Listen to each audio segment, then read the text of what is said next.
시청자 여러분 안녕하십니까. 용감한 토크쇼 직설 원일입니다. 검경 수사권 조정안. 해묵은 갈등이 결국 또 터졌습니다. 문무일 검찰총장이 민주주의 원칙에 어긋난다 반대하고 나섰고 경찰은 뭐가 문제냐는 공개 입장문을 냈습니다. 공수처보다 수사권 조정이 더 큰 싸움거리란 뜻입니다. 무소불위 검찰 권력을 나누자라는 주장과 그렇다고 공룡 경찰을 만들어서 되겠냐 하는 상반된 주장. 시청자 여러분은 어떻게 생각하십니까? 나랑 상관없는 일이라고요? 그렇지 않습니다. 살다 보면 경찰, 검찰 불려가서 조사받고 재판받는 일 한두 번씩은 꼭 겪게 돼 있습니다. 유료 100원 샵 3698 문자 주시면 실시간 토론 참여하실 수 있습니다. 직설 시작합니다.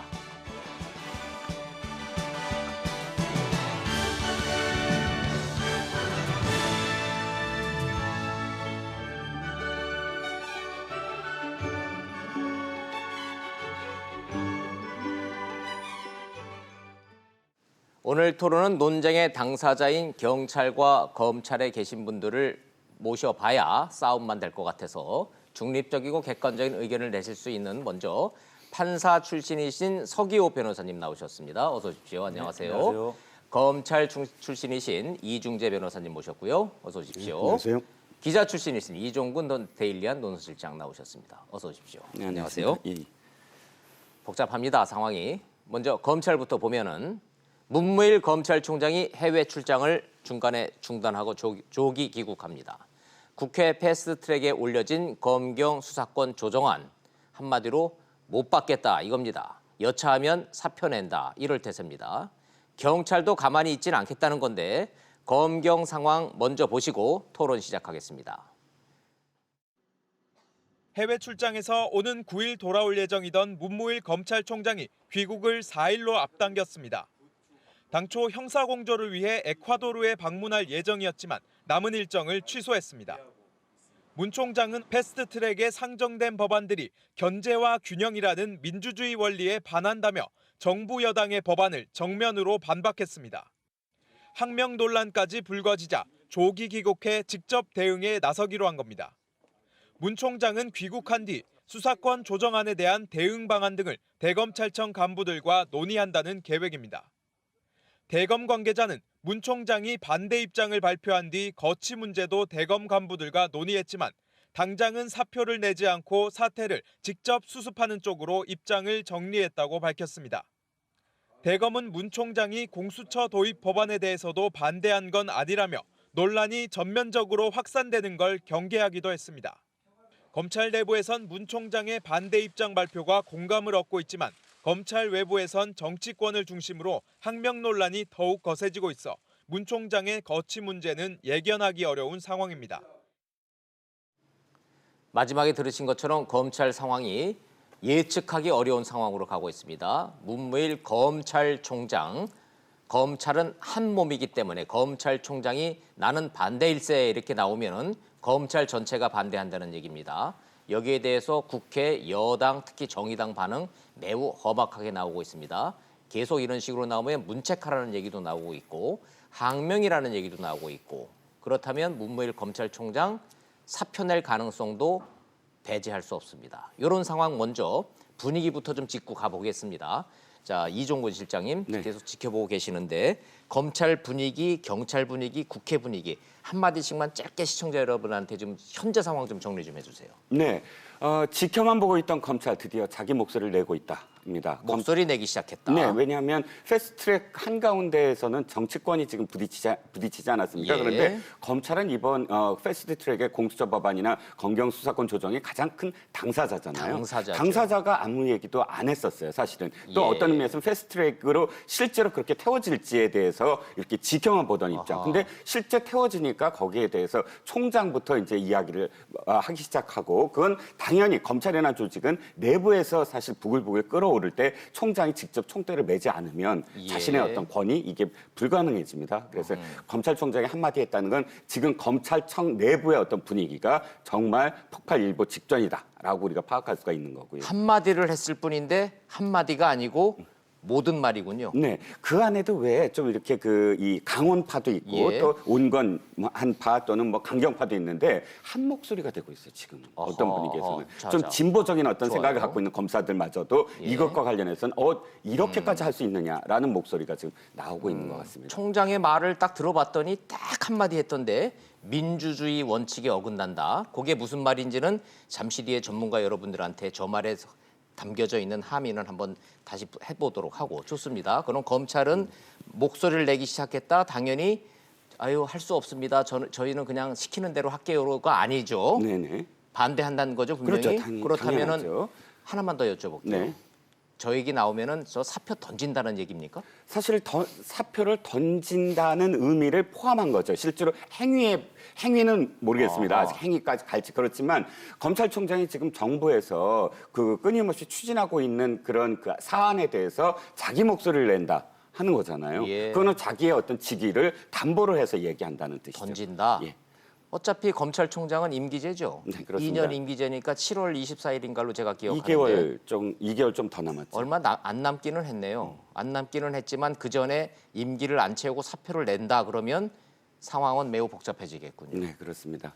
경찰 말씀 잠깐 드릴까요? 예, 경찰은 경찰 어때요? 쪽에서는 사실 얼굴 표정을 좀 관리하는 상황이 아닐까. 왜냐하면 경찰은 이겁니다. 실제로 그런 어떤 뭐 수사 종결권이라든지 이런 부분을 받으면서 예. 대신 너네 권한을 쪼개라. 라는 걸 받아들여야 되는 입장이거든요. 네. 그러니까 공영 경찰 얘기도 들어야 되고 하니까. 그런데 그 대표적인 이 방법 중에 하나가 자치경찰제였어요. 예. 근데 자치경찰제는 지금 언급이 안 된 상태로 패스트트랙에 태워졌거든요. 예. 그러니까 자기 조직이 안 깨지는 선에서 뭔가 자신들이 원했던 것에 뭐 전부는 아닐지라도 어느 정도는 받아들였다 했기 때문에 경찰로서는 큰 손해가 아니다. 도리어 굉장히 많은 어떤 부분에서 따낸 게 아니냐라는 그런 분위기. 아하, 그러면 분위기는 알겠어요. 검찰은 한 목소리로 반대 목소리를 낸다는 거는 일단 검찰은 손해라고 생각하고 있는 거고 경찰은 국회에 패스트트랙에 올라탄 이 검경 수사권 조정안이 경찰의 목소리가 그래도 많이 반영돼 있어서 이대로만 가면 우리한테는 이익이다 이렇게 판단한다는 얘기시네요. 네, 그렇습니다. 자, 이런 분위기입니다, 시청자 여러분. 그렇다면 도대체 구체적인 내용이 뭔지에 대해서는 평생을 지켜본 저도 헷갈리는데 시청자 여러분들이 얼마나 헷갈리시겠습니까? 오늘 그래서 일반인의 언어로 쉽게 설명을 해주실 두 분 전문가 특별히 모셨습니다. 이중재 변호사님은 제가 검찰 출신임을 굳이 강조하는 이유는 아시겠죠? 예. 저 검찰 출신이기 때문에 무슨 검찰 편들거나 검찰에 유리한 해석을 해주시는 게 아니고 검찰의 논리를 가장 논리적이고 합리적이고 객관적으로 설명해 주실 거다라는 기대하에 제가 모셔서 여쭤보겠습니다. 자, 한마디 딱 했거든요. 민주주의 원칙에 어긋난다? 이야, 근데 이 말 한마디가 이렇게 난리가 났어요. 무슨 뜻입니까?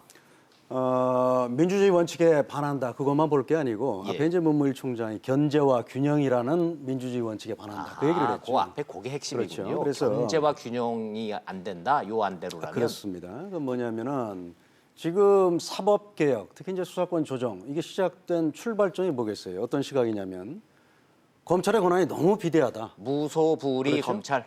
예, 무소불위 그거- 뭐 예, 누가 예. 견제할 뭐 기관도 없고 예. 그러다 보니까 검찰권이 남용되고 인권이 침해가 될 소지가 있고 오히려 국민의 권리 구제에는 미흡할 예. 그런 가능성도 있다. 근데 검찰 입장에서는 뭐 과거에 잘못 처리한 사건들 인정한다 우리가. 예. 그렇기 때문에 우리 큰 틀에서 검사들의 비리를 만약에 있다면 수사할 공수처안도 우리 큰 틀에서 받아들이겠다. 예. 그러면 가장 핵심은 너무 비대한 권한을 합리적으로 조정해서 각 기관 사이에 견제와 균형을 이루게 하는 게 민주주의 원칙 아니겠느냐. 예. 이건데 좋아요. 거기까지 이해됐습니다. 그렇습니다. 근데 예. 이제 막상 결과를 보니까 그러니까 국회의 패스트트랙에 올라탄 이른바 검경 수사권 권 조정안이라는 그렇죠. 것을 보니 예, 그걸 보니까 검찰은 그동안 수사 종결권을 가지고 있었는데 예. 그걸 경찰에 넘기고 예. 그렇죠? 예. 그다음에 수사 지휘라는 게 있습니다. 예. 제가 이제 용어는 이따가 뭐 시간이 나면은 차례차례 설명을 드리겠습니다만 예. 경찰의 수사가 부족하거나 법률적으로 방향이 잘못되거나 이런 경우에는 검사들이 중간에 수사 중간에 요러요러한 부분을 더 수사해 주시기 바랍니다. 뭐 요런 각도에서 좀 더 보완이 필요합니다. 이게 수사 지휘예요. 그런데 검사들은 억울하죠. 지휘라는 용어를 쓰다 보니까 이게 무슨 일방적으로 지시하고 복종하는 관계인 줄 착각한다. 네. 그렇죠? 근데 사실은 그게 아니거든요. 그래서 이런 수사 지휘는 법률 전문가인 검사의 입장에서 반드시 필요한 건데 네. 특히 검찰의 직접 수사를 줄이면 수사 지휘에 집중을 해야 된다. 이게 이제 검사들 내부에서도 그동안에 많이 논의가 됐던 거예요. 예. 왜냐하면 직접 수사를 하다 보면은 이 수사 의혹이 과잉 넘치다 보니까 잘못하면은 실적을 내야 된다는 이 압박감에 사로잡혀가지고 인권 침해가 일어날 수 있거든요. 그렇기 때문에 검사들은 법률 전문가로서 직접 수사보다는 그건 좀 양을 줄이고 네. 수사 지휘에 더 집중해야 된다. 이런 의견은 뭐 검사들 중에 뭐 다는 아니겠습니다만 예. 상당 부분 그런 생각을 가지고 있다고 저는 판단을 해요. 네. 그런데 막상 뚜껑을 열고 보니까 수사 종결권도 없애버리고 더군다나 수사 지휘권도 없애버리고 그러면 경찰은 수사에 있어서 종전에 있던 것보다 훨씬 많은 권한을 가지게 되고 정보 파트는 그대로 가지고 있고 네. 또 지금 뭐 보면은 어떻게 확정이 됐는지는 모르겠습니다만 국정원에서 하던 대공수사권도 앞으로는 경찰에 맡기겠다. 네. 뭐 이런 얘기까지 나오고 있고요. 자, 좋습니다. 요 대목에서 그러니까 너무 예. 권한이 많아지니까 그러면 이게 뭐를 위한 사법 개혁이냐. 뭐 이런 얘기죠. 검찰 입장에서는. 자, 좋습니다. 요 대목에서 이제 여러 가지 말씀을 하셨지만 법률 전문가들한테는 너무나 자연스럽고 쉬운 용어인데 일반 시청자들은 한꺼번에 많은 거를 한 1, 2, 3, 4호를 쫙 말씀하시면 이제 조금 못 따라올 가능성이 있으니까 제가 단답형으로 좀 여쭤볼게요. 제가 이해하고 있는 것이 맞는지 확인해 드리겠습니다. 먼저 수사 종결권 요거부터 좀 짚겠습니다. 수사 종결권이 있다면 수사 개시권이라는 게 당연히 있겠죠? 그렇습니다. 그렇죠. 경찰이 수사를 시작을 할 때 검찰 허락 받습니까? 현행. 안 받죠. 받아요. 안 받습니다. 받아요. 경찰은 딱 봐가지고 요거 문제 있는데 그러면 경찰이 수사를 시작합니다. 이건 현행법에도 요건 그렇게 할 수 있어요. 문제는 현행법대로라면 하다가 이거 문제 없는데요. 이거 문제 있는데요. 결론을 내려서 수사를 끝. 이거 여기서 끝 하는 이 권한은 경찰이 있습니까? 없습니까? 지금은 없죠. 없어요. 그렇습니다. 검사한테 가서 영감님 이거 저 종결할까요? 라고 허락받고 그래야 오케이 그래야 끝나는 거죠. 그거는 너무 아니 그러니까 예를 들자면 뭐 쉽게 설명하는 거죠. 서류만 가는 거죠. 예, 검찰로. 서류만 그렇습니다. 예. 영화 보면 그렇고 드라마도 그렇고 그렇습니다. 그러니까. 이제 경찰이 수사를 해서 혐의 없다. 예. 뭐 이렇게 의견을 낼 때도 이건 뭐 이러이러한 점에서 볼 때 우리는 불기소 의견이다. 그래서 예. 서류를 검찰로 보내는 거죠. 그러면 검사가 보고 이게 맞다 그러면 이제 검찰에서 이제 종결을 하는 거고. 저기 국민 여러분들은 이 얘기를 제가 드리면은 버닝썬 사건부터 생각을 하실 거예요. 버닝썬 사건이 뭡니까? 경찰이 조사해 보니 별 문제 없던데요. 쌍방 폭행인데요. 끝 하려고 했는데 이게 언론에서 문제가 되고 났더니 이건 끝낼 사건이 아니었었던 거 아닙니까? 자, 어찌 됐든 그래서 국회에서 만든 안에는 종결권을 경찰 니들이 가져. 이렇게 된 건데 검찰은 이게 문제가 있다는 거 보는 겁니까? 그렇죠. 지금 종결권이라고 해봐야 지금 경찰이 수사해서 예. 혐의가 없는 사건이라고 생각될 때도 그냥 서류를 검찰로 송치하라는 겁니다. 서류를 보내라. 예. 그러면 검사가 보고 그게 맞으면 그냥 종결하는 거고. 예. 그다음에 경찰에서 무혐의라고 생각을 판단을 했지만 검찰이 보니까 이거 좀 추가 수사가 필요할 것 같은데. 네. 그래서 뒤집히는 사건도 꽤 많거든요. 예. 그런 경우에는 예를 들어서 내가 사기를 당했다 해서 고소를 했는데 경찰이 무혐의를 했다. 그런데 지금 같으면 뭐 검찰로 가서 다시 한번 기회가 있거든요. 예. 그럼 검찰이 추가 수사를 해서 기소할 가능성이 얼마든지 예. 있습니다. 그런데 네. 종결권을 경찰이 갖게 되면은 그런 기회는 사라지게 되는 거 아니냐. 네, 그리고 좋습니다. 이런 점검 단계는 검찰이 이렇게 검찰이 한 번 더 걸러주는 기능을 가진다고 해서 네. 그게 국민들의 인권 보장에 도움이 되면 됐지. 그게 해가 될 게 뭐 있느냐. 이게 이제 검찰의 논리죠. 자, 검찰의 논리가 그렇고 그 정반대 논리가 경찰 논리라고 보시면 됩니다. 지금 이 자리에 경찰 출신이나 경찰은 모시지 않았지만 경찰은 왜 못 믿느냐? 세월이 얼마나 바뀌었고 경찰이 얼마나 수준이 높아졌는데 우리가 판단해서 종결하면은 할 수 있는 권한 우리가 이제 가질 때 됐다라는 게 경찰의 주장입니다. 이게 맞서고 있습니다. 자, 판사 출신이신 서기호 변호사님.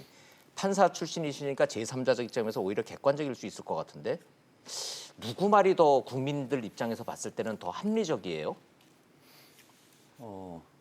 일단 그 역사적 연원으로 보면 예. 과거에는 이제 경찰의 인권 침해가 좀 심하고 그런 일들이 있었기 때문에 실제로 법률 전문가인 검사가 그 지휘 통제하는 시스템이 필요했던 것 같습니다. 근데 경찰은 법률 전문가가 아닙니까? 그러면?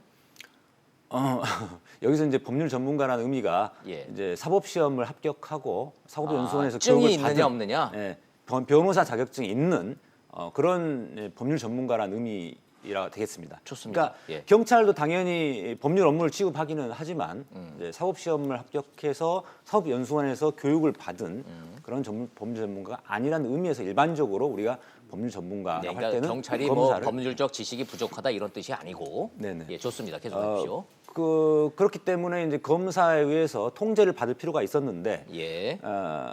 이제 그동안 그러다 보니까 검찰의 권한이 오히려 이제 비대해지는 이런 문제가 있어서 지금 검경 수사권 조정 법안이 나오게 된 것이고 예. 그래서 문무일 총장께서 견제와 균형의 원리를 제기하셨는데 사실 그 말은 저는 좀 와닿지 않더라고요. 왜냐하면은 이 검경 수사권 조정 법안 자체가 견제와 균형의 원리를 충실하게 하기 위해서 검찰의 비대한 권력을 분산시키려고 한 거거든요. 예. 근데 그것을 가지고 이제 견제 균형 원리를 든 것은 조금 안 맞는 것 같은데. 서기호 변호사님은 지금 검찰의 주장이 뭔가 비논리적이라고 의견을 갖고 계시네요. 네네. 견제와 균형을 하기 위해서 나누는 건데 경찰에도 이 종결권을 주겠다는 건데 이것이 견제와 균형이 어긋난다고 하는 거는 어폐가 있다 이렇게 생각하시는군요.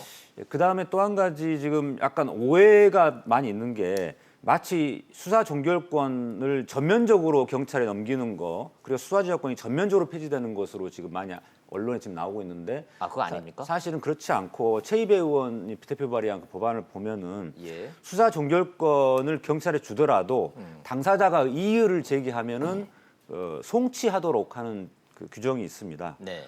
그다음에 영장 청구권은 그대로 유지가 되고 있기 때문에 경찰의 그 권한 남용이 우려될 수 있는 그 강제 수사에 대해서는 있다. 안정장치가 여전히 남아 있다라는 예. 것입니다. 아하, 예. 자, 판사 출신 서기호 변호사님은 안전장치가 있다라는 점을 좀 강조를 하고 계세요. 자, 언론 출신이신 이종군 실장님, 언론의 입장에서 봤을 때는 네. 경찰과 검찰의 이 논쟁은 제 기억에 한 25년쯤 됐거든요. 그렇죠. 해묵은 논란이에요. 예, 예. 저희는 너무나 잘 알고 있어요. 그 예, 예. 논거의 그 주장의 예, 예, 핵심을. 예. 국민 입장에서 봤을 때 지금 이제 세월이 많이 바뀌었고 이제 드디어 이제 이게 촛불 정부가 이제 들어섰는데 네.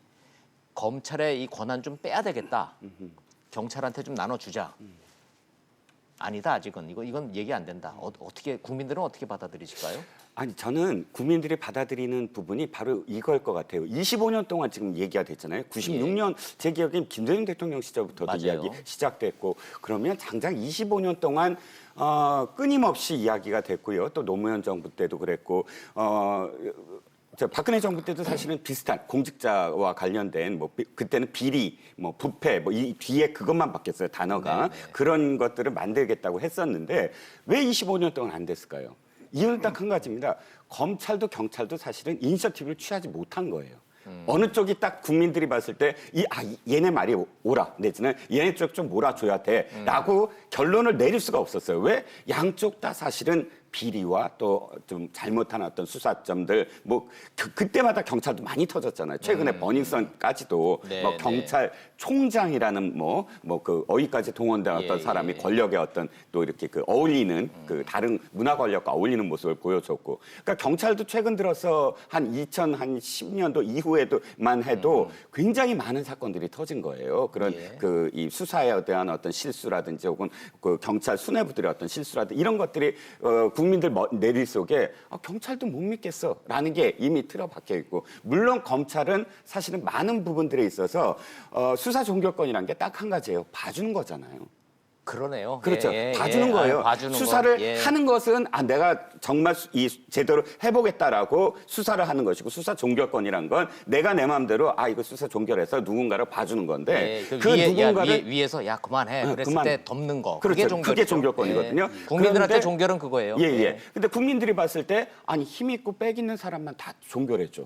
이런 이미지가 검찰에 굉장히 많은 거예요. 예. 그러다 보니까 이 논란이 여기까지 와서 패스트트랙까지 된 어떤 이유는 뭐냐면은 어느 쪽도 사실은 국민들이 딱하니 힘을 실어주지 않기 때문에 팽팽하게 맞서는 어떤 상황들 그런 것들이 정치권에서도 그러네요. 정치권에서도 국민들이 이쪽이 더 오라 그랬으면 예. 사실은 이렇게 패스트트랙까지 올 수가 있겠습니까? 예. 아주 그 자, 예, 명분이 예. 쉽게 받아들일 아니 수 있겠죠. 핵심을 말씀해 주셨기 때문에 제가 이중재 변호사님부터 요건 한 바퀴 좀 더 돌도록 하겠습니다. 아니 국민들 입장에서 한번 보시자고요. 뭐 권력의 시녀로 따지면 대한민국 역사상 검찰과 경찰이 권력의 시녀가 되려고 충성 경쟁을 한 적은 있어도 서로가 서로를 권력의 시녀라고 비판한 적이 있습니까? 견제가 됐나요? 뭐 그런 건 없었죠. 그렇죠. 제 기억에도 예. 없습니다. 그렇죠. 그러니까 국민 입장에서는 그런 거죠. 그래서 제가 여쭤보는 것은 수사의 종결권을 이중근 실장님 말씀대로 국민들 입장에서 봤을 때는 덮는 건데 사건을 덮고 끝 하는 게 종결권이라고 인식하고 있는데 이거를 경찰한테 나눠주면은 권력이 나눠지는 겁니까? 아니면 양쪽의 권력이 둘 다 커지는 겁니까? 저는 그게 궁금하네요. 그거는 운영에 따라 달라질 수가 있고요. 우선 예. 그다음에 일단 이 법률안만 볼 때 실제 이 법률이 만약에 통과가 돼서 예. 실제 운영하는 걸 고려하지 않고 법률만 볼 때, 예, 안만 볼 예, 때는 예, 안만 봤을 때 안만 볼 때는 일단 검찰은 권한이 줄어든 거고. 그렇죠? 확실합니까? 확실하죠. 왜냐하면 혐의 없다고 경찰이 판단하는 거는 그대로 경찰이 종결할 수 있고 검찰로 안 보내니까요. 아하, 그렇죠? 예. 그러니까 일단 줄어든 거고 네. 경찰은 혐의 없다고 판단되는 거는 종결할 수 있는 권한이 생겼으니까 늘어난 거죠. 권한이. 늘어난 거죠. 그건 뭐 분명한 거죠. 그러면은 검찰에만 가지고 있던 권력이 양분되는 거는 국민 입장에서 봤을 때는 그거는 맞는 명제 아닙니까? 저는 이게 지금 자꾸 권한 다툼이다. 예. 밥그릇 싸움이다. 이렇게 볼 일이 아니에요. 근데 그건 너무 감성적인 접근이에요. 아 그래요? 그러니까 네네. 지금 그럼 예를 들어 본질은 뭘까요? 본질은 뭐냐면 어떤 제도가 과연 국민의 권리 구제를 최대화시킬 수 있고 인권 침해를 최소화할 수 있느냐. 예, 제 질문이 그거예요. 그겁니다. 바로. 예, 그게 본질입니다. 그렇기 때문에 종결권이라고 하는 거는 봐주는 거다 이러는데 그건 뭐 글쎄요. 뭐 이해하기 쉽게 설명하기 위해서는 뭐 그런 뭐 용어를 쓸 수 있을지는 모르겠습니다만은. 죄송합니다. 저희는 이제 예.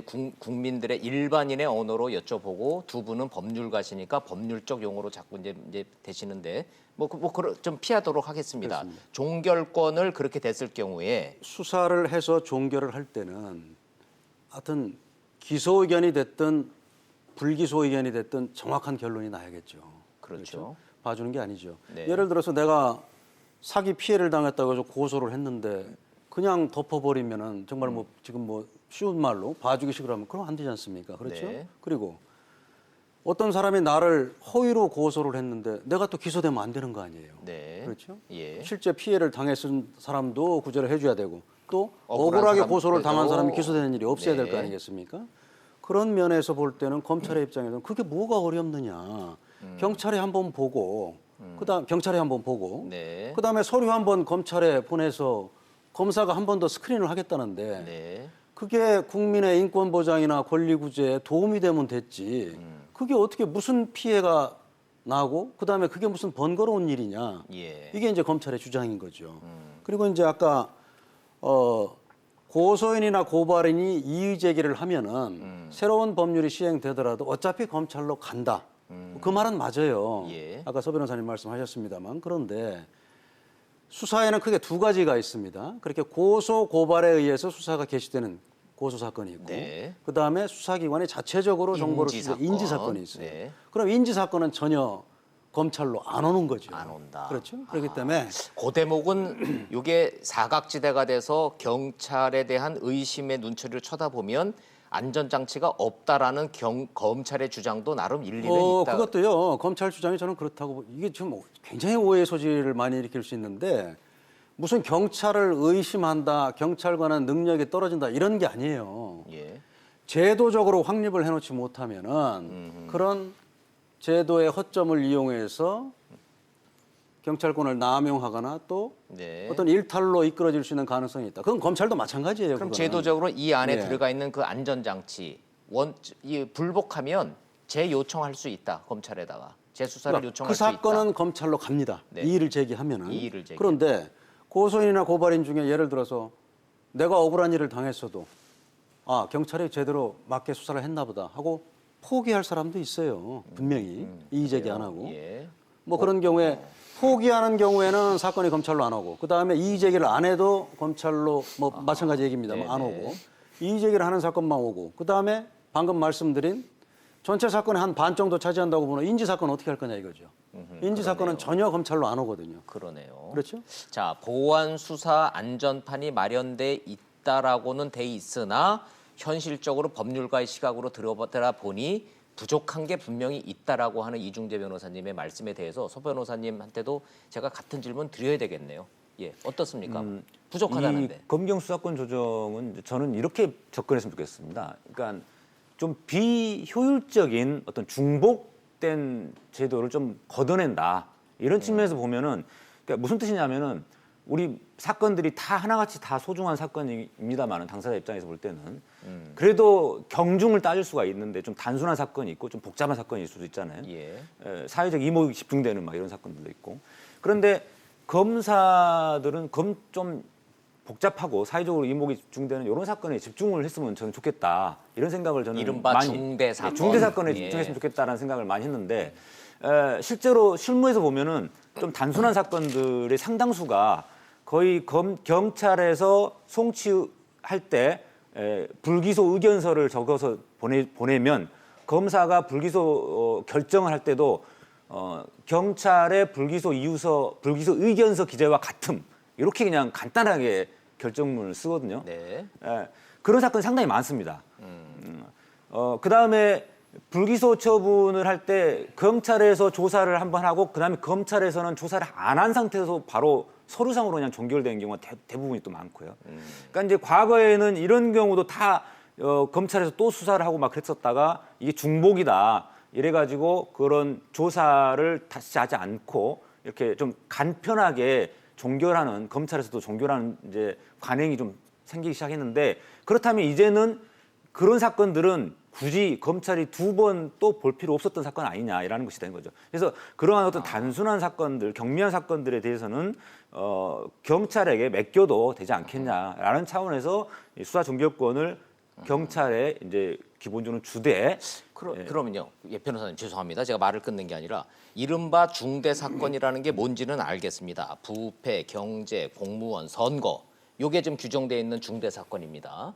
그럼 나머지 민생, 사기, 뭐 우리가 일상생활에서 이루어지는 수많은 그 복잡한 송사는 중요치 않은 사건이고 선거, 공직, 부패, 경제 이것만 그러면 검찰이 중요하게 하는 중대 사건이다.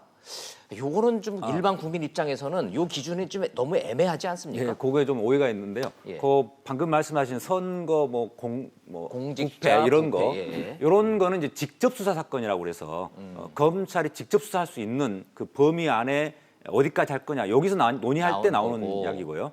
그다음에 제가 말한 거는 이제 중대 사건이라니까 좀 오해가 있는데. 좀 복잡한 사건이라고 표현할까요? 예, 그러니까 그 기준이 뭐냐 이겁니다. 기준이 뭐가 좀 더 복잡하고 뭐는 그러니까 이거는 단순하니까 경찰이 종결 오케이. 이거는 복잡하니까 다시 한번 갖고 와봐. 이 기준을 뭐로 삼을 거냐. 그게 저는 지금 현행 이해가 안 실무상 된다고요. 예. 검찰에서 불기소 경찰의 의견서 기재와 같음 이렇게 종결해 버리는 아하. 이런 사건. 그리고 혹시 그게 검찰에서 2차 조사를 하지 않고 그냥 그대로 종결할 사건들이 상당히 많습니다. 특별히 이견이 없는 사건이란 뜻인 것 같은데 판사를 해보셨으니까 대충 확률적으로 수치로 이게 어느 정도로 나옵니까? 그 수치를 딱 계산하기 어려운데요. 예를 들어서 예. 뭐 한 90% 정도는 그런 식으로 그냥 이견 없이 종료되는 사건. 90%까지 아니는 안 것 되고. 같고요. 한 있어요. 한 60%는 되지 않을까요? 예, 제가 그 부분 어때요? 말씀드리면 검찰 경험 제가 일단 이렇게 할게요. 재산 번조 중에 이제 가장 대표적인 게 사기 사건이란 말입니다. 제일 많은 사건이 제일 사기 많은 사건이에요? 거죠. 뭐 내가 피해 당했다 해서 고소하고 뭐 나 사기 당했다 뭐 흔히 주변에서 듣지 않으세요? 그게 제일 많습니다, 실제로. 버닝썬처럼 때리고 맞고 마약 성폭행 이런 게 아니고 그거는 뭐 저 얼마 안 되는 사건이고요. 제일 많은 사기가 게 제일 이제, 많군요, 대한민국은. 사기 사건이라고 보면 돼요. 재산 대한민국은 사기 공화국이란 말이 그래서 나오는구나. 사기만 치면은 예. 거의 한 7, 80%를 무혐의해요. 그렇기 때문에 그래요? 거기에서 분명히 사각지대가 생길 수 있고 제가 말씀드리는 건 아까도 말씀드렸습니다마는 검찰에 그냥 사건 기록 한번 송치하는 게 뭐가 어렵냐는 거죠. 그게 국민한테 뭐 어떤 피해가 되고요. 그렇죠?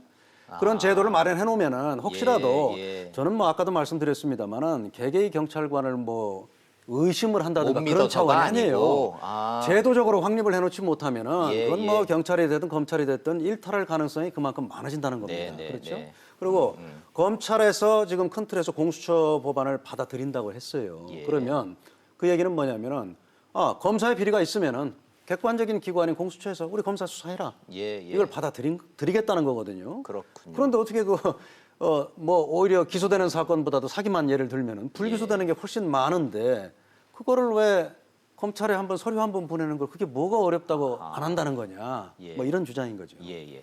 검찰에 서류 한번 보내는 게 뭐 그렇게 대수냐라고 그러면은 경찰은 뭐라고 할까요? 그거 별거 아니라고 그럴 것 같지는 않은 생각은 좀 드는데. 네, 그렇죠.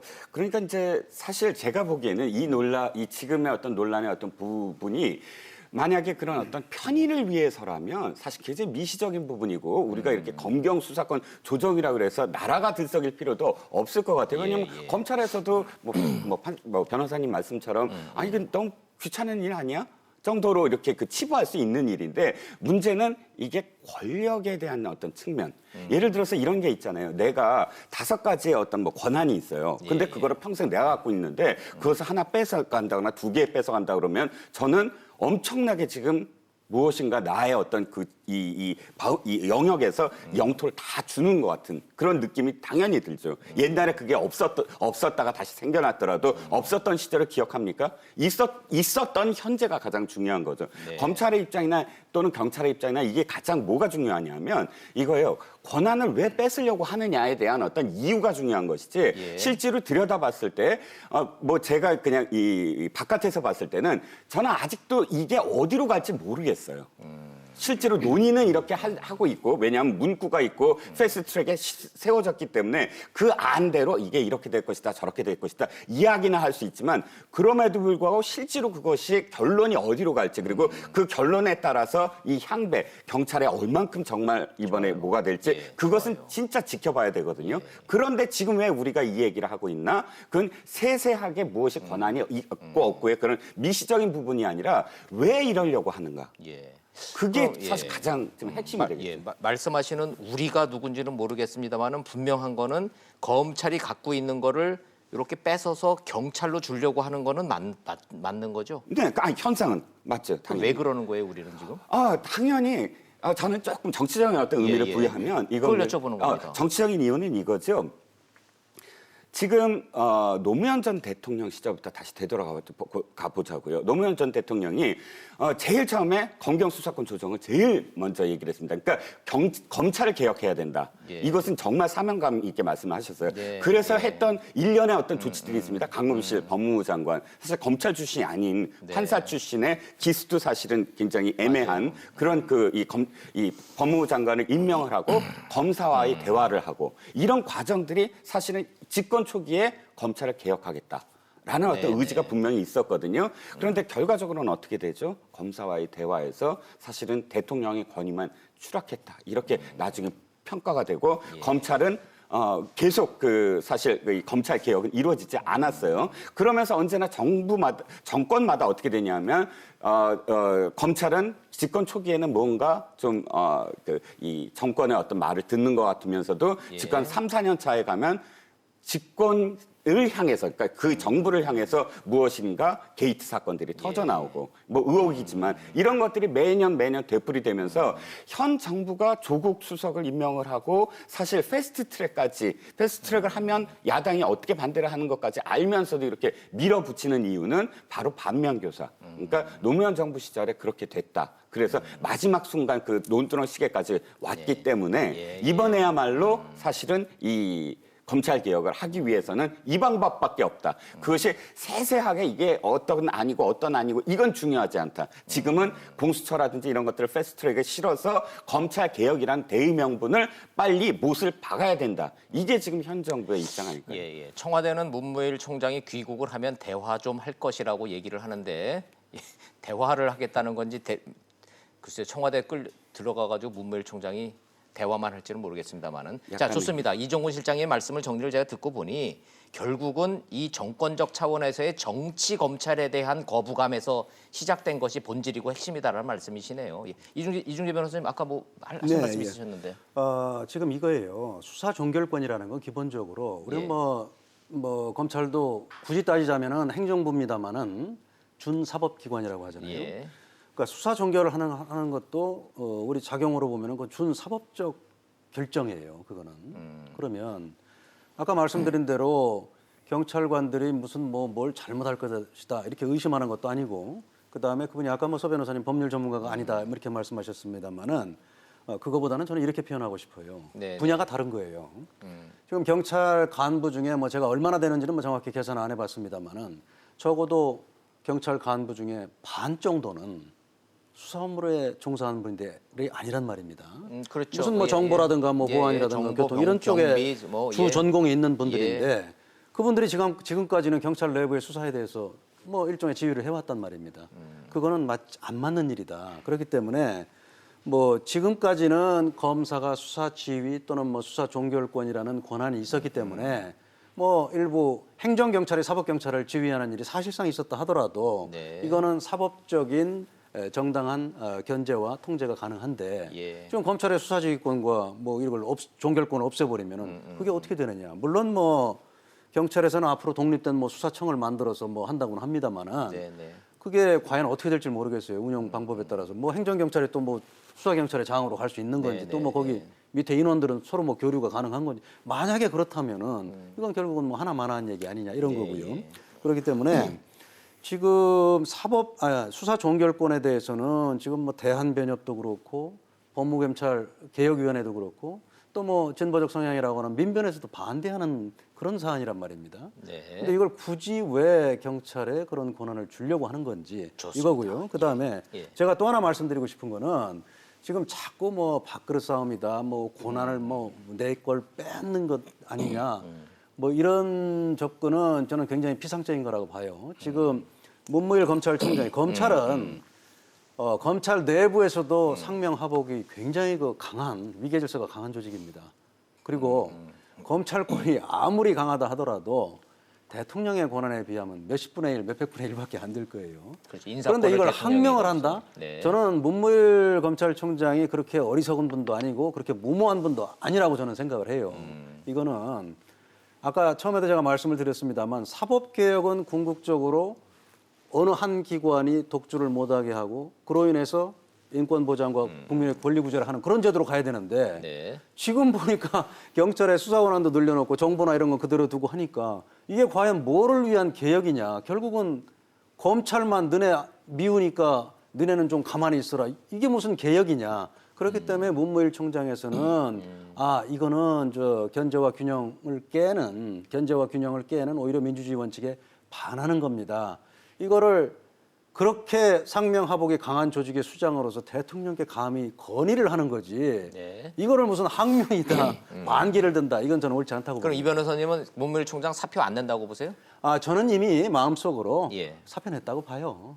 받고 다만 이제 아니, 마음속으로 내는 거하고 진짜로 내는 거하고는 하나라고. 아니요, 지금 저렇게까지 표명을 했는데 저건 언제든지 대통령의 저는 의지에 달렸다고 봅니다. 그래요? 대통령께서 그 정도면은 나하고 철학이 같지 않다. 사표 수리하겠다 하면 언제든지 낼 준비가 돼 있는 거죠, 지금은. 알겠습니다. 샵 3698로 시청자 여러분들의 문자를 받으면서 진행을 좀 하고 있습니다. 의외로 이게 굉장히 복잡한 법률적 문제인데 시청자들의 지적이 굉장히 날카로우시네요. 자, 요 얘기로 좀 넘어가 보도록 하겠습니다. 서기호 변호사님 판사 출신이시고 변호사 지금이시고 국회의원도 하셨지 않습니까? 혹시 경찰이나 검찰 조사 받아 보신 적 있으십니까? 개인적으로 그런 경험이 있으십니까?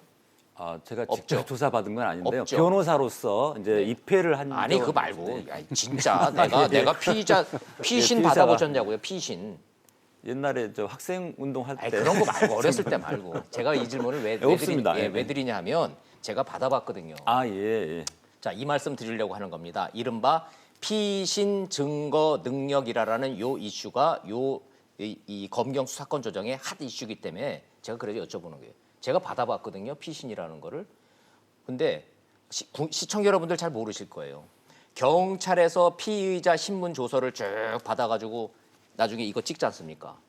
이거는 제가 검찰로 가가지고 이거 사실은 강압 수사에 의해서 그냥 할 수 없이 찍은 거거든요. 그러면은 증거로 인정이 안 되고 검찰에서는 내가 아무리 아니라고 주장을 해도 검사가 신문 조서해가지고 넘기면은 판사들이 이건 증거 능력이 있어 이렇게 한다는 거예요. 네, 맞습니다. 그래서 국민들 입장에서는 경찰과 검찰의 이른바 피의자 신문 조서 증거 능력이라는 것이 이렇게까지 중요하고 이렇게까지 하늘과 땅이라는 사실을 저처럼 조사를 받아보지 않은 사람은 모른다고요. 자, 요 얘기 하려고 하는 겁니다. 그래서 이번에 국회에서는 요거 넘겨주자 경찰로. 경찰의 증거 능력도 피의자 신분도 인정해주자. 검찰은 이거 무지하게 반대하대요. 자, 객관적인 판사 입장에서 어떻게 생각하십니까? 지금 이제 조서에 대한 문제지 않습니까? 예. 피의자 신문 조서인데 증거 능력. 사실 제가 직접 조사를 받아보지는 않았지만 변호사로서 입회하다 보면 어떤 일이 벌어지냐면은 예. 피의자들이 그 법률 전문가가 아니기 때문에 질문하는 내용들을 정확하게 이해를 못하고 답변한 경우도 많고.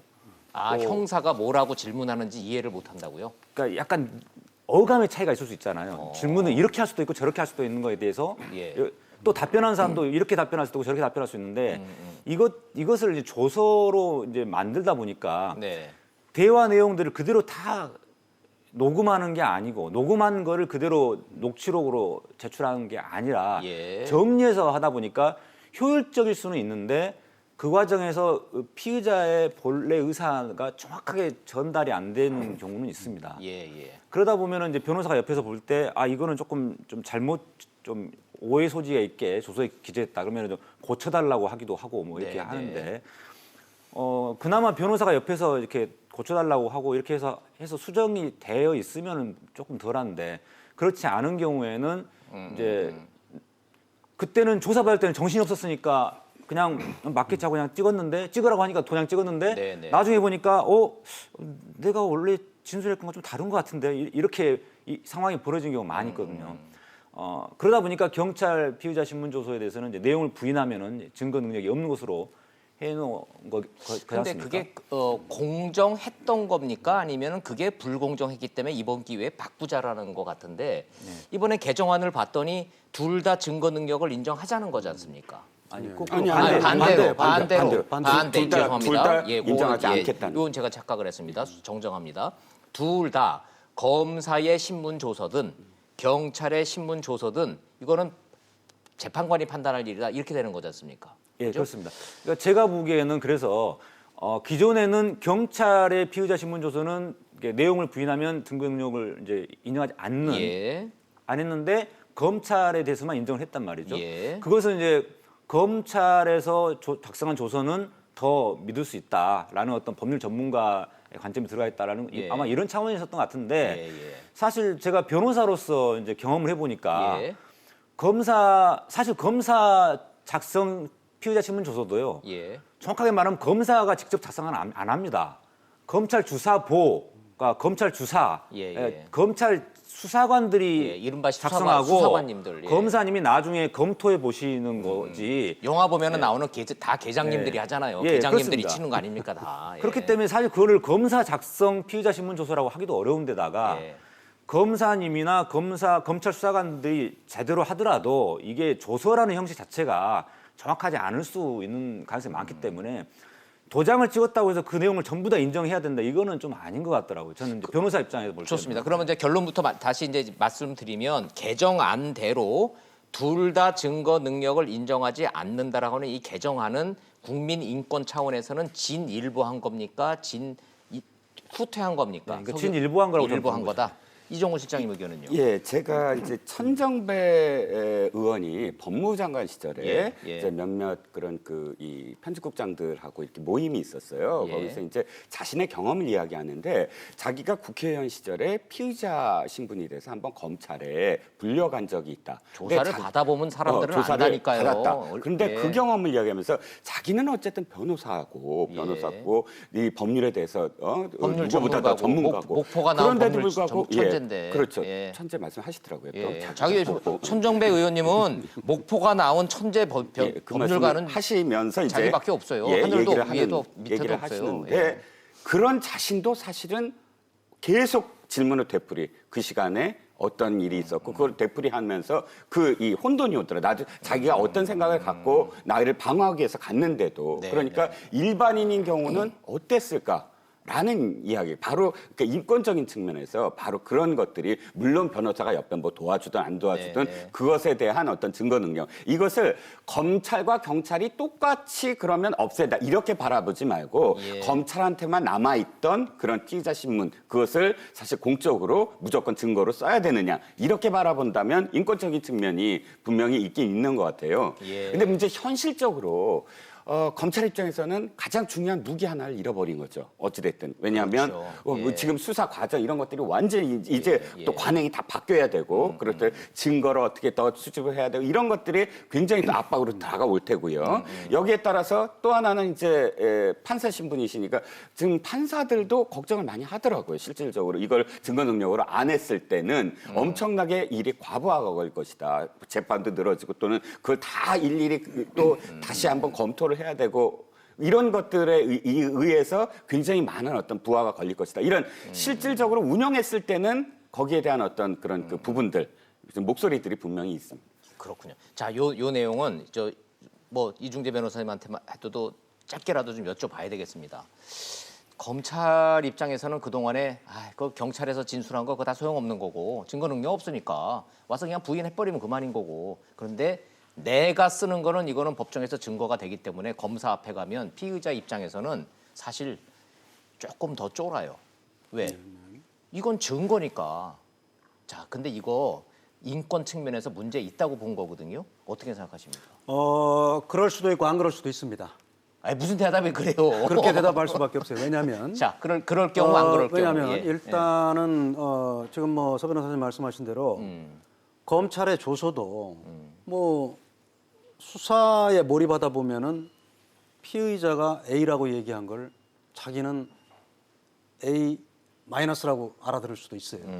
일부러 당사자가 얘기하는 걸 갖다 허위로 쓰는 저는 의도나 그런 조작 수사관은 빼고 저는 없다고 그거는 봅니다. 그거는 논외로 하고. 그런데 그래서 잘못 알아들을 수가 있는데 이걸 그대로 법정 가서 그게 그대로 증거로 쓰인다. 그건 분명히 문제가 있을 수 있습니다. 그거는.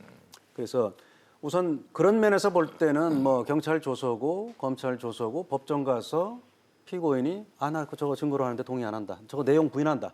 이래 버리면 못 쓴다. 이렇게 되면은 지금 개정 법률안 대로 하면은 전부 휴지 조각이 되는 겁니다. 그렇죠. 쉽게 말씀드리면. 예, 맞아요. 그리고 법정에서 이거 뭐 진술 또 예, 증인들의 예, 증언 요거에 의해서만 이제 판단을 하게 돼요. 예, 검찰에서는 그거 네. 굉장히 문제 삼던데요. 지금. 문제를 삼는데 예. 이거는 저는 뭐 그다음에 이런 면에서는 방금 말씀드린 측면에서는 뭐 인권 뭐 보장에 있어서 진일보한 조치다 이렇게 볼 수 있어요. 그런데 예.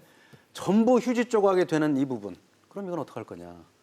우리 형사사법 시스템에 커다란 구멍이 뚫리는 건데. 쉽게 말해서 그렇죠? 잡아다가 그렇게 고생해가지고 그렇게 고생해서 하는 했는데 진짜 나쁜 사람이었죠. 진짜 나쁜 사람이 말 한마디 하면 휴지 조각이 되는 거예요. 그런 거예요. 그렇죠? 그거였죠. 그래서 예.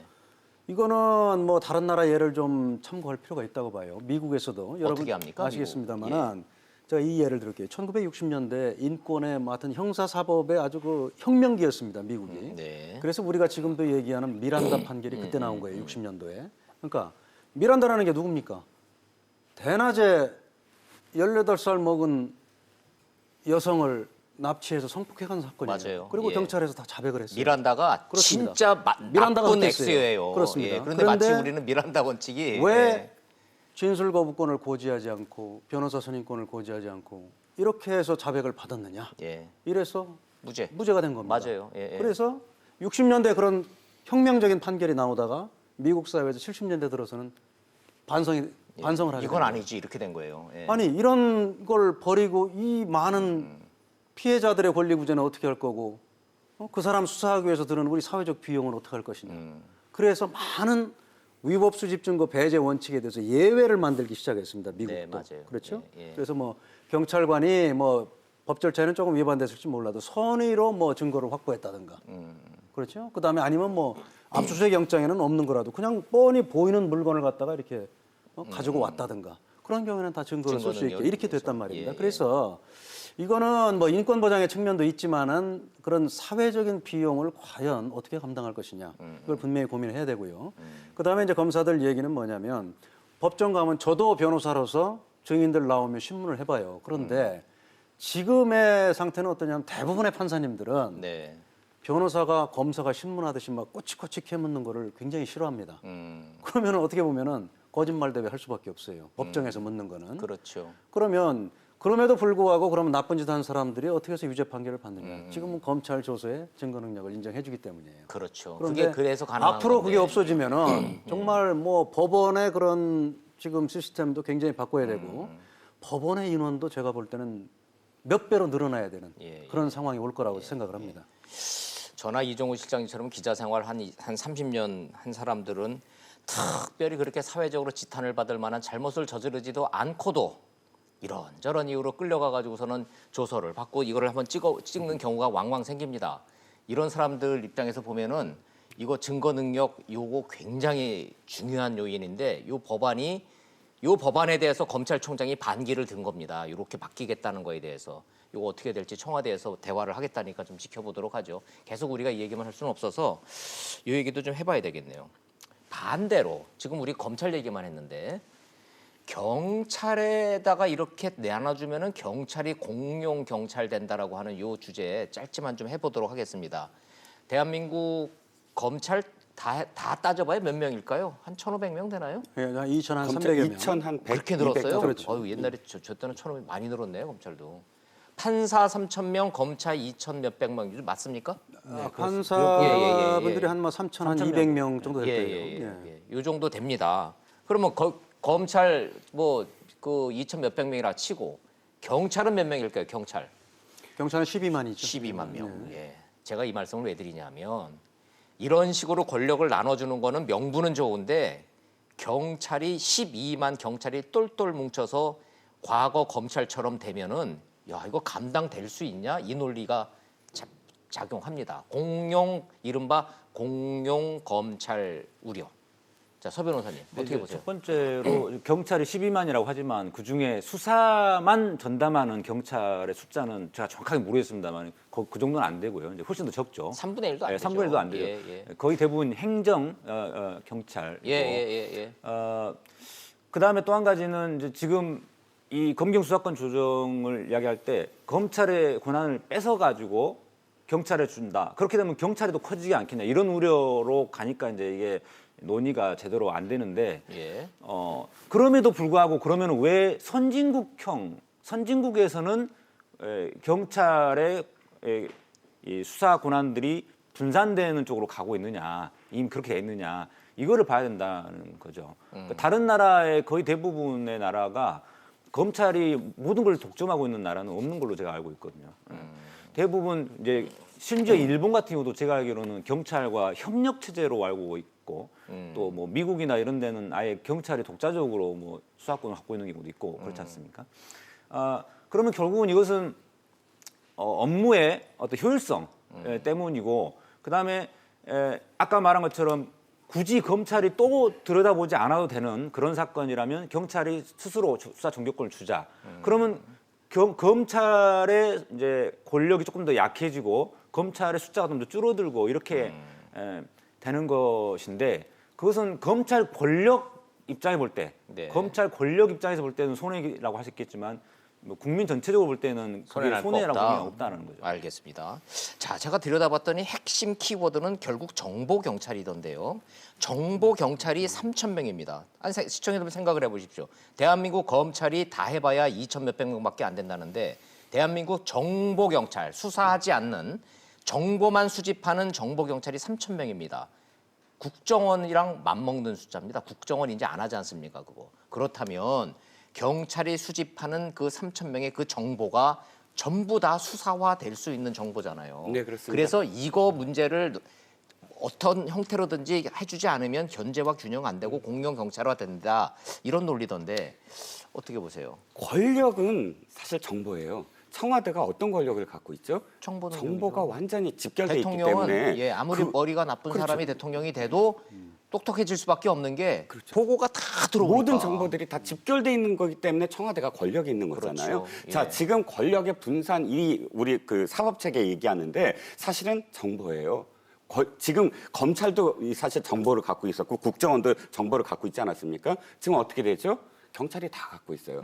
자, 검찰이 권력을 횡행했을 때 검찰에 서랍이 있었어요. 이 서랍은 언제나 사건들, 정보들이 이게 쌓여 있고, 누가 전 이런 경우도 있었다는 겁니다. 검찰이 무조건 다가 아니라. 그렇다는 게 아니고, 자, 예. 어떤 상황이 딱 왔을 때, 정치적인 어떤 상황 왔을 때, 그래, 묵혀놨던 서랍 하나 딱 꺼내. 그래갖고 딱 해서 수사 시작해. 거꾸로, 이제 이 사건은 종결해. 이런 것들의 권한이 검찰에게 있었다면 그것을 막기 위해서 근데 그 서랍이 검찰의 서랍이 경찰의 서랍으로 간다.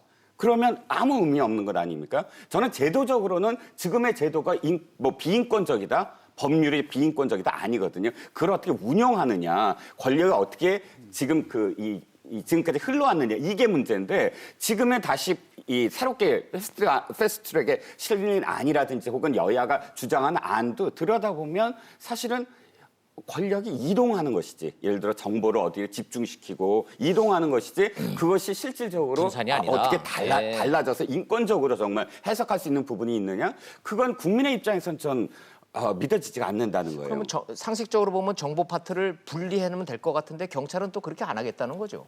절대로 안 놓죠. 절대로 놓을 수가 없는 거죠. 그 막강한 권한을 어떻게 놓겠습니까? 제가 볼 때는 그래요. 아니 그럼 검찰이 못 놓는 거나 경찰이 정보 권한 못 놓는 거나 본질적으로 뭐가 다릅니까? 본질적으로는 그것만 따로 떼서 보면은 마찬가지예요. 그런데 예. 이제 검찰의 논리는 뭐냐면은 경찰은 수사 권한도 더 많이 가지게 되고 기존에 있던 정보 권한은 그대로 유지하고. 그러면은 이건 공룡이 되는 거 아니냐? 그건 제가 봐도 충분히 납득할 수 있고 합리적인 주장이라고 생각을 해요. 주장이라고 보시는군요. 그리고 쉽게 말씀드리면은 전국 방방 곳곳에 경찰서 있고 파출소 있지 않습니까? 예. 그리고 전국 경찰서에 정보부서가 다 있어요. 정보과 다 있지 않습니까? 그러면 그 정보는 국정원이 국내 정보를 수집해도 그 정부의 총량에 있어서는 경찰을 따라갈 수가 없어요. 그렇죠. 그렇죠. 예. 그런데 그런 상황에서 지금 정보와 수사권을 다 갖는다? 저는 분명히 공영 조직이 될 거라고 보고요. 그럼 그다음, 이 현재 패스트트랙에 올라가 있는 이 조정안에 대해서 공용 경찰화 우려 지적은 상당히 일리 있는 주장이라고 저는 이 굉장히 변호사는 그렇게 합리적인 주장이라고 보시네요. 생각하고요. 그다음에 예. 정보가 얼마나 중요하냐면 평상시에 이런 정보를 가지고 고위공직자들의 인사에 활용을 하지 않습니까? 그러면 인사 때마다 과거에 각 정보기관의 고위공직자들이 국정원에 왜 그렇게 목을 맸습니까? 예. 국정원에 소위 말하는 각 기관에 파견 나가 있는 아이오들이 아이오들. 예. 그 사람 그냥 평 쓰는 거예요. 예. 그러면 반론할 기회도 없습니다. 그 정보 올라가서 그게 반영돼서 이 사람 탈락. 예. 이렇게 왜 되는 탈락하는지 거예요. 이유도 몰라요. 이유도 몰라요. 본인은. 그러면 지금 일부 진보 언론에서도 아까 말씀드렸습니다마는 인사검증 자료까지도 지금 경찰에 맡긴다고 법률적인 근거도 없이 네. 맡긴다고 하는데 경찰이 정보력을 활용해서 그것까지 하게 되면은 각 기관 검사들도 마찬가지예요. 인사에 목매는 거는.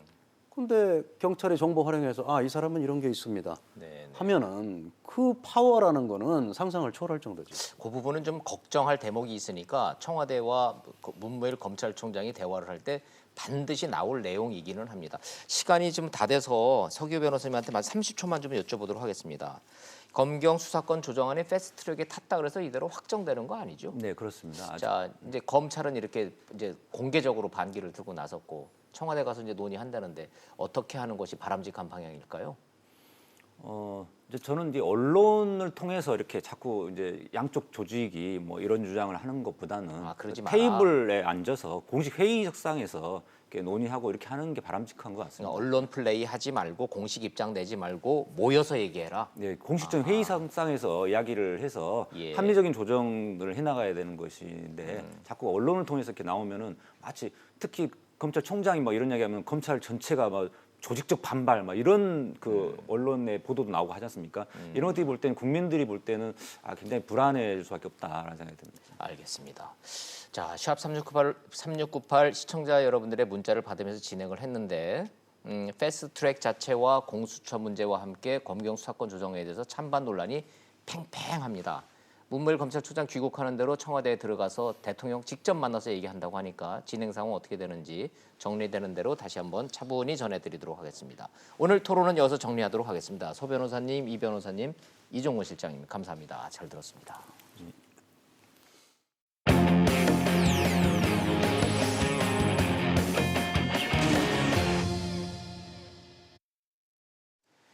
자유한국당 소속 의원 4명이 집단 삭발을 했습니다. 삭발이라는 거는 약자가 하다 안 될 때 마지막 수단으로 하는 게 삭발인데 괜찮을지 모르겠습니다. 극한으로 치닫고 있는 여야 상황 먼저 영상 보시고 이슈 따라잡기로 돌아오겠습니다.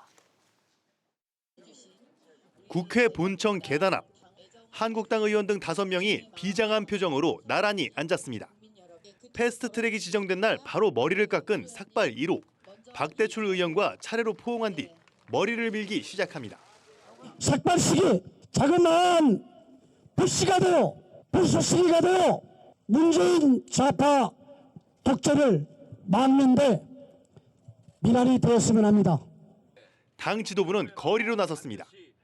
청와대 앞을 시작으로 서울에서 부산까지 경부선 중심으로 장애 집회를 벌였고 오늘 호남선을 따라 올라온 뒤 주말 서울에서 3번째 장애 집회를 엽니다.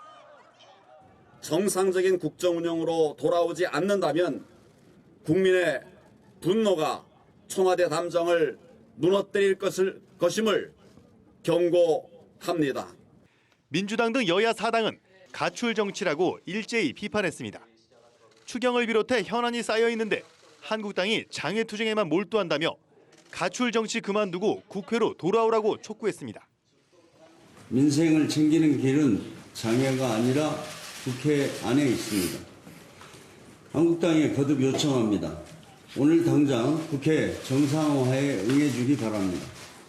민주당이 새 원내대표를 뽑는 오는 8일까지는 여야 4당은 민생으로 압박하고 한국당은 장외 강경투쟁으로 맞서는 대치 상황이 반복될 걸로 예상됩니다. 이슈 따라잡기 순서 돌아왔습니다. 이수희 변호사님 나오셨네요. 어서 오세요, 이 변호사님. 안녕하세요. 예, 저희는 삭발하지 마십시다. 네, 저는 예. 두상이 좀 네, 그래서. 삭발이라는 정치적 행위.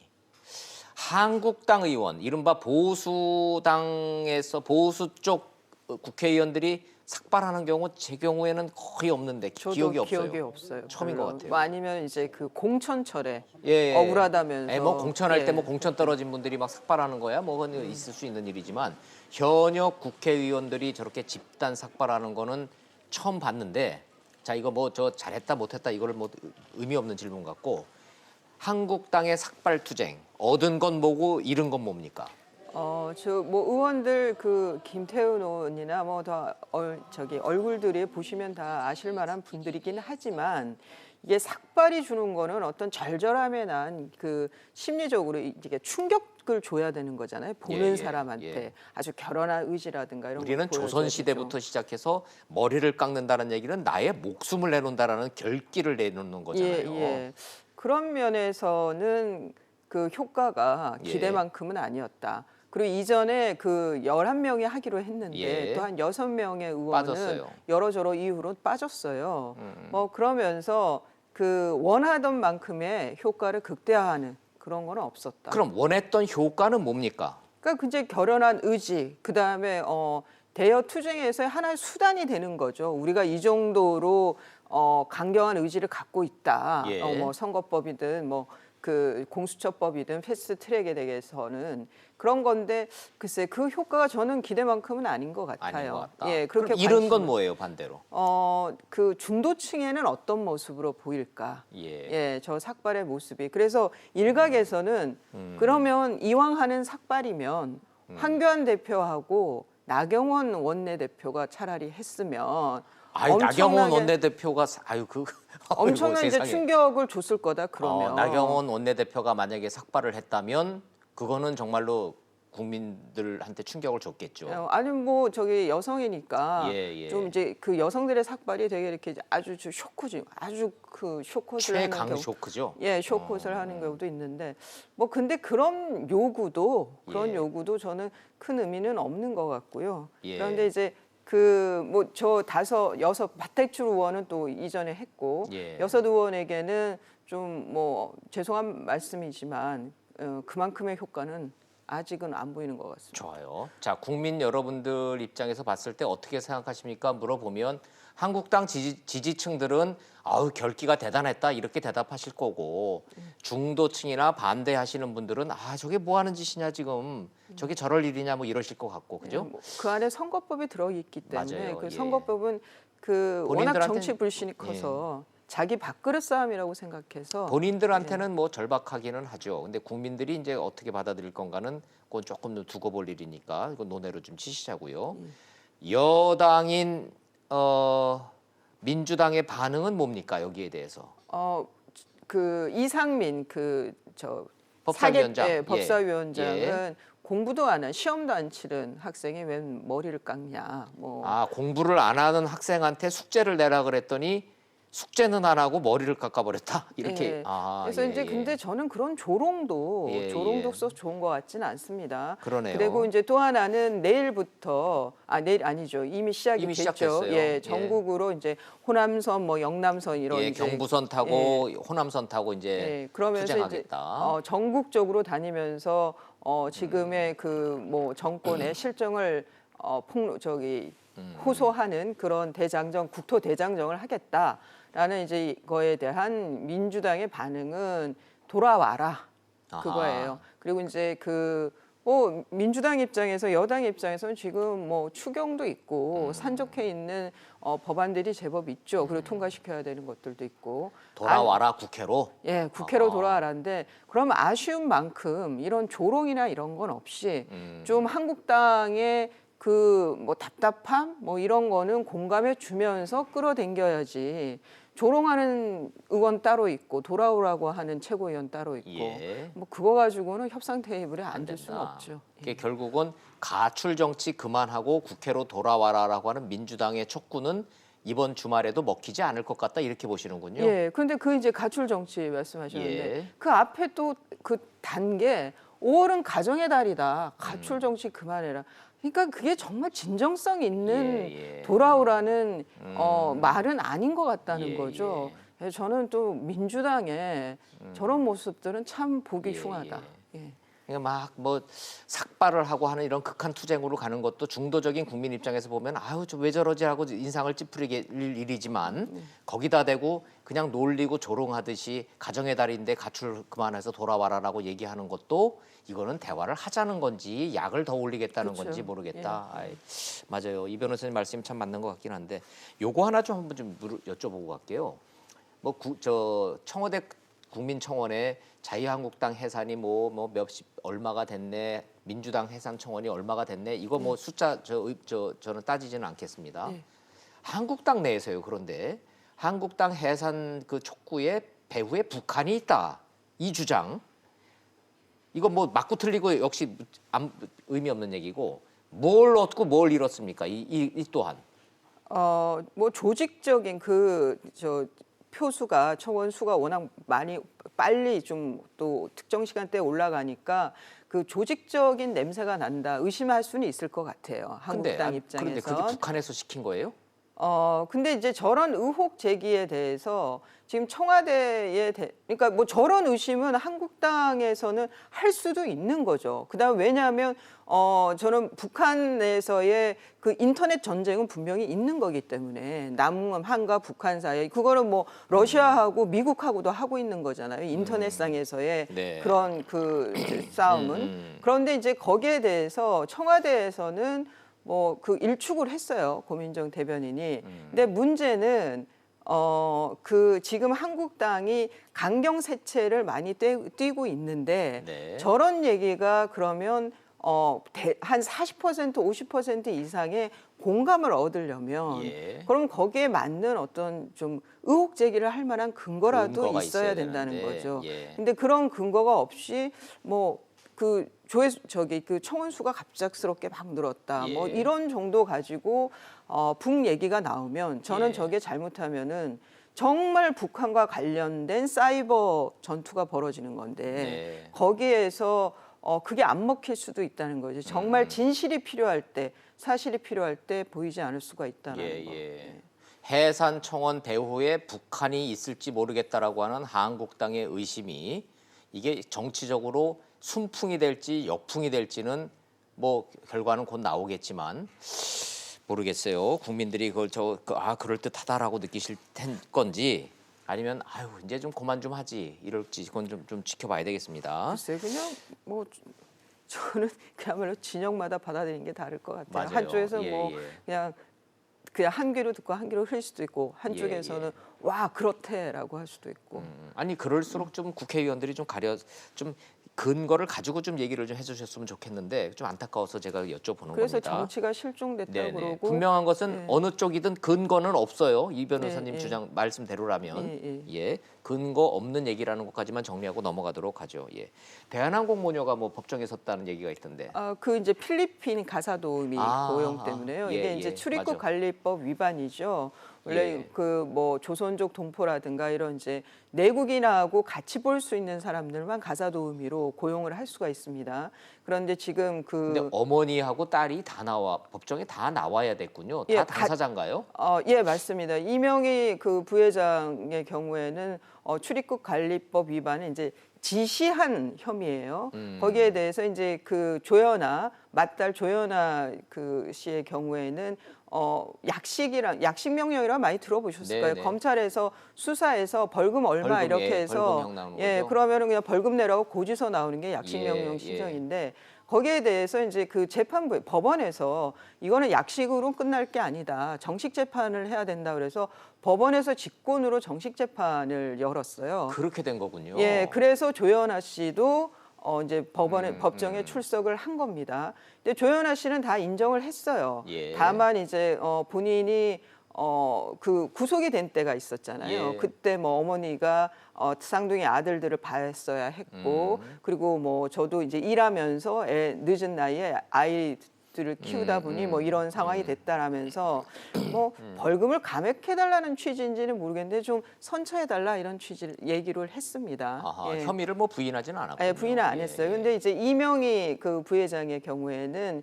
지시한 게 아니다 나는. 네. 예, 그냥 대한항공 그 비서실에 부탁했고 그게 이렇게 불법인지를 몰랐다. 뭐 이런 취지예요. 그런데 굳이 저런 그 공소사실에서 뭐 일부분이긴 한데 저렇게 다투면서 계속 법정에 나오는 실익이 있을지 그거는 변호사로서는 좀 갸우뚱해지는 부분도 있습니다. 굳이 저럴 필요가 있었나. 예, 역시 그럼- 변호사시니까 또 이 법적인 유불리 시각으로 또 좀 보시는 측면이 좀 예. 있군요. 근데 근데- 뭐라고 나오면서 모녀가 무슨 얘기를 한 게 언론에 보도가 되대요? 예, 근데 이제 조현아 전 부사장이 먼저 재판을 받았어요. 그리고 아하. 다 인정하고 선처해달라고 그러고 나오니까 이명희 전 이사장이 이제 그 법정에 방청석이 있거든요. 예. 거기 이제 구석지게 앉아 있었대는데 나오니까 아무래도 딸한테 좀 안 됐겠죠. 그러니까 엄마가 잘못해서 미안하다. 그러면서 고생했다 그러면서 우리 애기 이렇게 하면서 뺨을 이렇게 쓰다듬었다는 거예요. 딸인 조현아 부사장한테 우리 애기 이렇게 표현을 하는군요. 예, 그런데 그럼 저 조현아 사장은 뭐라 그랬답니까? 그냥 이렇게 엄마한테 살짝 기댔대는데 예. 예. 그리고 좀 방청석에서 훌쩍훌쩍 울기도 했나 봅니다. 조연아 전 그렇군요. 부사장은. 예, 근데 좀 우리가 봤던 그 막 엄청난 옥타브의 그 고성과 고음 예, 그걸 다 듣고 봤던 입장에서는 두 모녀의 저 살가운 대화가 좀 낯설죠. 그래요. 예. 자, 결론적으로 어떻게 돼요? 법적으로 결론이 어떻게 납니까? 이제 그 조현아 그 전 부사장의 경우에는 벌금이 1,500만 원 구형됐거든요. 뭐 거기서 크게 감액될 일은 아닌 것 같고, 예. 또 대한항공이 법인이 같이 책임을 져야 좀 됩니다. 구형량이 벌금 1,500만 원이죠? 예, 저게 이제 예. 약식으로 끝났으면은 저거 내고 말았겠죠. 예. 그래서 뭐 저기서 그 감액될 가능성은 저는 낮게 봅니다. 어찌 됐든 뭐 감옥 갈 일은 아니고 아, 그건 아니고요. 벌금으로 예. 끝날 일이다. 이게 예, 결론이군요. 그리고 일반 분들 중에도 필리핀 가사 도우미를 쓰는 그렇죠. 분들이 꽤 있죠. 그러네요. 예, 알겠습니다. 자, 마지막으로 우리가 매주 안 좋은 얘기만 하는데 기분 좋은 소식 갖고 오셨다고요. 아, 방탄소년단이요. BTS? 예. 그 빌보드라고 많이 들어보셨을 거예요. 빌보드 차트. 예. 이제 그 미국의 아주 음악 그 유력 잡지인데 거기에서 뮤직 어워드가 있어요. 그러니까 그 빌보드 잡지가 후원하는 그 뮤직 어워드 상 받았어요? 음악사에서 탑 듀오상 이게 이거는 이제 그러니까 상이 여러 개가 있는데 좋아요. 그 중에 예. 알토랑이 있고 격가지가 그래요, 예. 있는데 탑 듀오상하고 탑 소설 아티스트 이야, 또 최초 이관왕이에요. 이관왕이네. 근데 저게 다 주력 부분들이래요. 저 상이 전 잘 모르겠는데. 그래요. 그러면은 예. 여기서 저 상이 그렇게 큰 상이고 그러면은 시상식도 굉장히 또 화려했을 것 같으니까 거기서 그거 좀 공연도 한번 했어요. 한번 예, 좀 보여드릴게요. 보시죠, 뭐 예.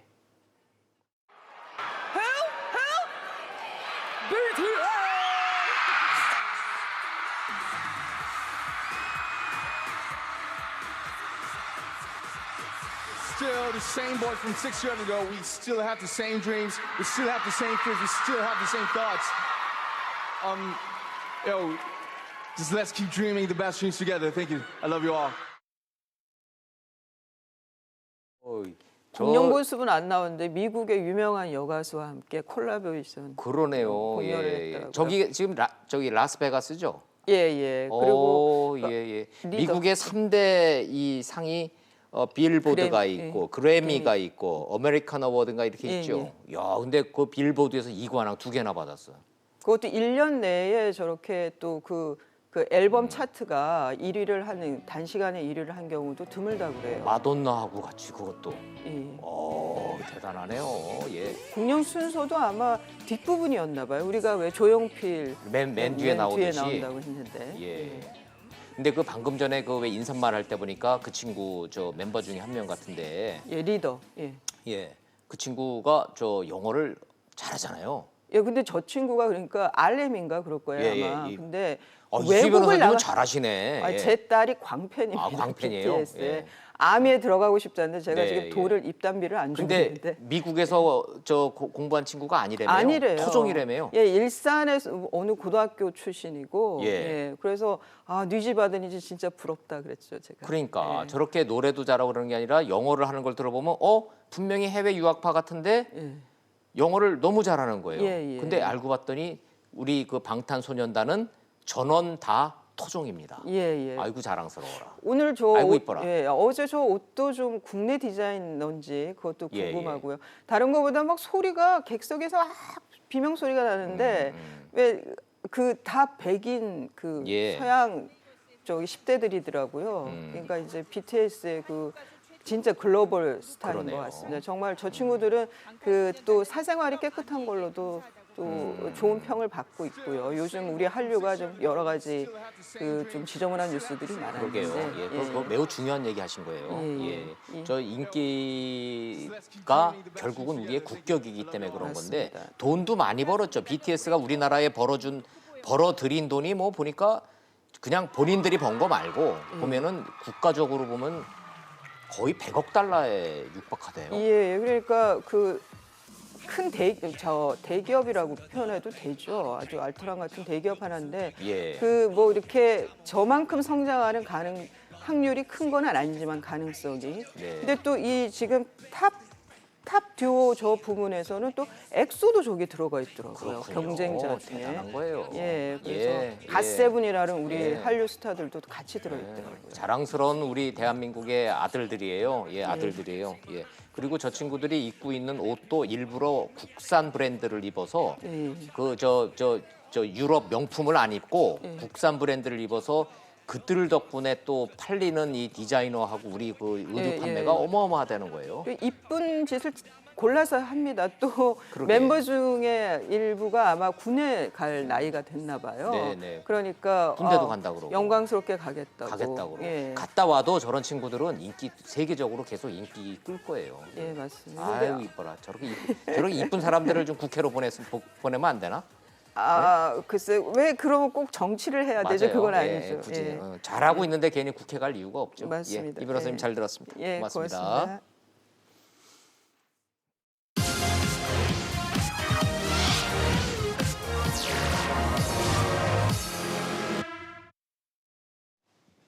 끝까지 간다 적폐청산, 끝까지 쓴다 우리 사람, 끝까지 안 바꾼다 소득 주도 성장. 청와대에 이런 3대 원칙이라는 게 있다고 전해드린 적이 있습니다. 적폐 수사, 타협하기가 어렵습니다. 대통령이 원로들 만나서 한 이 발언으로도 확인이 되는 것 같습니다. 무차별적인 적폐청산 피로감이 있습니다. 코드 인사 문제 있습니다. 소득 주도 성장 바꿔야 하지 않을까요? 조심스럽고 완곡한 조언들이 쏙 들어갔습니다. 야당은 삭발투쟁에 경부선 호남선 타고 장애투쟁, 타협이니 협치니 가능성 없다고 보는 겁니다. 강대강의 죽기 살기, 내년 총선이 끝장승부다. 북한 김정은과도 대화하고 타협하는 세상인데 우리 여야는 타협 못한다. 이제 맞다 틀리다 이런 논쟁도 시중에서 확 줄었습니다. 결국 경제가 좀 살아나면 여당이, 경제가 계속 나빠지면 야당이, 이 정도 예측밖에는 할 수 없는 안개 속 정치 오늘입니다. 답답하고 한숨이 절로 나옵니다. 그래서 시청자 여러분들께 좀 위안이 될까 싶어서 오늘 직설은 이 발언으로 마무리합니다. 시상식에서 한 여배우가 이렇게 말했습니다. 오늘을 살아가세요 눈이 부시게. 시청해 주셔서 고맙습니다. 마치겠습니다.